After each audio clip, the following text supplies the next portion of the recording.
Time night 9 అవుతుంది. మా husband అయితే ఆఫీస్ నుంచి వచ్చి నా కోసం పులావ్ చేస్తావా అని అడిగారు.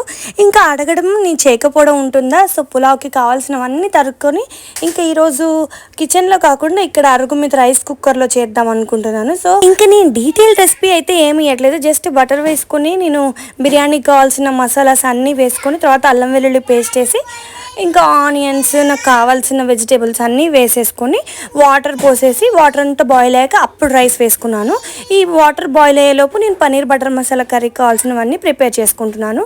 ఇంకా వాటర్ బాయిల్ అయ్యాకైతే ఇక్కడికి వచ్చేసి రైస్ అంతా వేసేసాను. ఇది పులావ్ కాబట్టి నేను బిర్యానీ మసాలా అయితే ఏం వేయట్లేదు, జస్ట్ స్పైసెస్ కావాల్సినవన్నీ వేసుకున్నాను అంతే.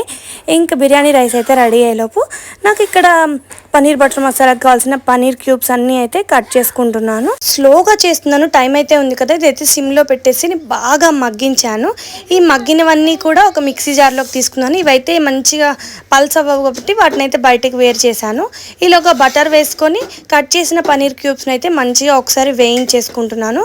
ఇంకా ఆ ప్యూరిని తీసుకొని ఇంకా as it is paneer butter masala ఎలా చేస్తామో అదంతా చేసేసి అందులో అయితే పన్నీర్ క్యూబ్స్ వేసాను. ఇంత చేసి నేను రైతా ఎలా మర్చిపోతాను, మా అత్తయ్య అయితే ఈ బిర్యానీ కర్రీ తినరు, అందుకనే నేను రైతా కూడా చేశాను. ఇంకా పులావ్ అయితే చాలా బాగా కుదిరింది.